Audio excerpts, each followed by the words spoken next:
The MCU is known for making us laugh and cheer at the same time. But what about those heart-wrenching scenes that made us cry? Here are the top 10 Marvel moments that will make you cry. Before we get further, be sure to subscribe to our channel and ring the bell to get notified about our latest videos. Alright, let's get to it. At number 10, The Betrayal of Odin. The Thor film, directed by Kenneth Branagh, is sometimes neglected nowadays, especially in the wake of Taika Waititi's Thor Ragnarok. It was, however, a key film in the MCU's Phase 1, stretching the franchise's reach beyond Earth and into the realms of Asgard. And a breakout Tom Hiddleston as the conflicted Loki, half-brother of the outcast Thor, adds to a lot of the emotional heft of the film. Loki's discovery that he was born to ice giant Laufey, but raised as the son of Asgardian ruler Odin, hits a raw nerve in an otherwise magical and amusing journey. At number 9, Tony's mansion destroyed. Tony Stark's arrogance gets the best of him in Iron Man 3. Shane Black's controversially amusing Iron Man film introduces a new foe in the guise of the Mandarin. The feared comic book villain first arrives in the form of Ben Kingsley, but things soon take an unexpected turn. Leaving that aside, it's still painful to witness the sequence in which Tony antagonizes his opponent to the point where his Malibu mansion, laboratory, and suits are all wrecked. At number 8, Tony learns the truth about his parents' death. This is the point at which the already divided Avengers effort separates into two teams, each led by a character loyal to Tony Stark or Steve Rogers. The plot is planned by the evil Zemo. The events of the Civil War repeat in Marvel Cinematic Universe, making this one of the series' most essential films. In the most dramatic sequence, it retcons Tony's parents' murders, establishing that they were murdered by the brainwashed Bucky Barnes, who was controlled by Hydra. The resulting brawl, sparked by Steve's defense of an old buddy, shatters any feeling of loyalty. At number 7, Yondu is remembered. Yondu, the blue-skinned, arrow-firing mercenary played by Michael Rooker, was one of the film's many noteworthy side characters. Actor Michael Rooker is a fan of filmmaker James Gunn's work, having featured in his previous horror comedy Slither. As a result, it's no surprise that Yondu's role in the second Guardians film is expanded, as is his quasi-parental bond with Peter Quill. The scene in which Yondu dies as the ultimate confrontation with Peter's father, Ego, is striking because it binds all the film's characters together with a sense of oneness. At number 6, Coulson's farewell. Agent Phil Coulson was crucial in the early days of the MCU.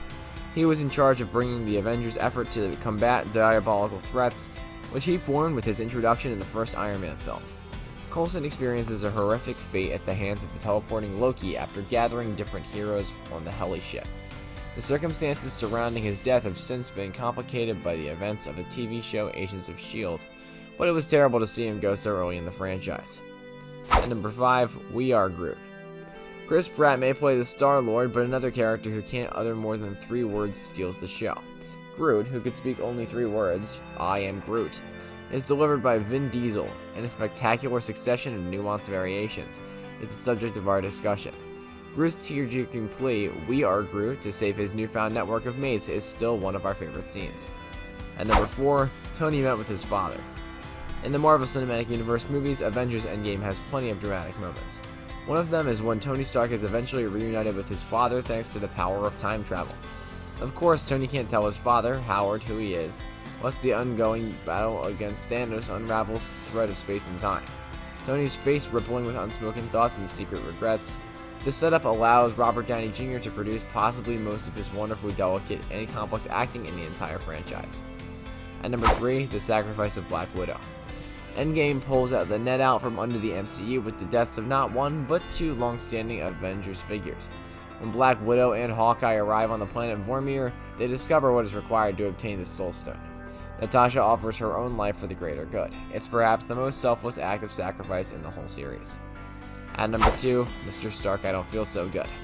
Avengers Infinity War is still one of the most daring MCU films, building slowly to a moment of universal disaster.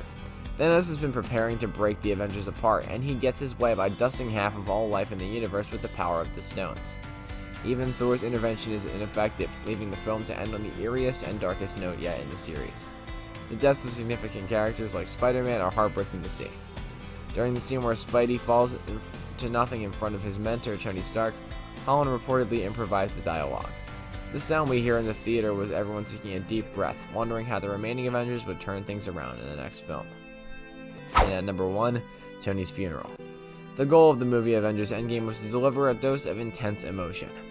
With the final death of Tony Stark, the unassuming B-level Marvel hero who single-handedly pushed the MCU to worldwide success with the first Iron Man film, it more than delivered. And his farewell scene was perhaps the most emotional scene that made fans cry. Well guys, that's it for this one. What did you think about it? Let us know in the comments below. If you're new to our channel, be sure to sub and ring that bell to get notified about our latest videos. Thanks for watching, and we'll see you next time.